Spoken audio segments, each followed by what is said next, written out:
ආයුබෝවන් ආදරණීය දුවේ පුතේ මුංචි ඔයාලට මම කලින් කියලා දීලා තියෙනවා කොහොමද ලේසියෙන් පූසෙක්ව ඇඳගන්නේ කියලා. ඉතින් අදත් මේ කියලා දෙන්නේ කොහොමද සරලව පූසෙක් අඳින්නේ කියලා. අපි එහෙනම් පූසව අඳින්න පටන් ගමු. මම මේ අඳින විදිය බලාගෙන පුතාලත් පූසව ඇඳලා ලස්සනට පාට කරන්න ඕන.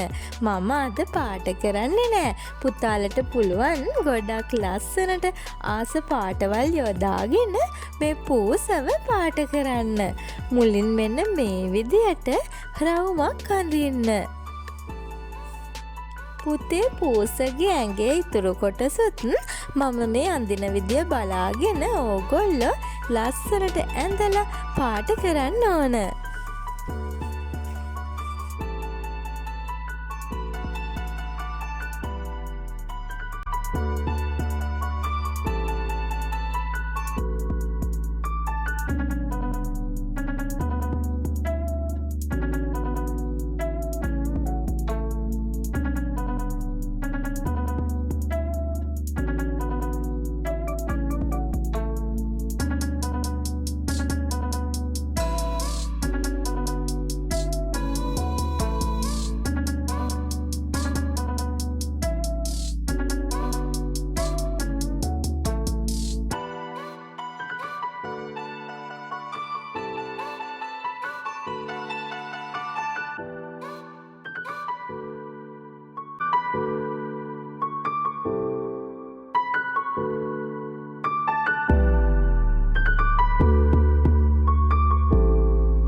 අපි දැන් පූසව ඇඳලා ඉවරයි.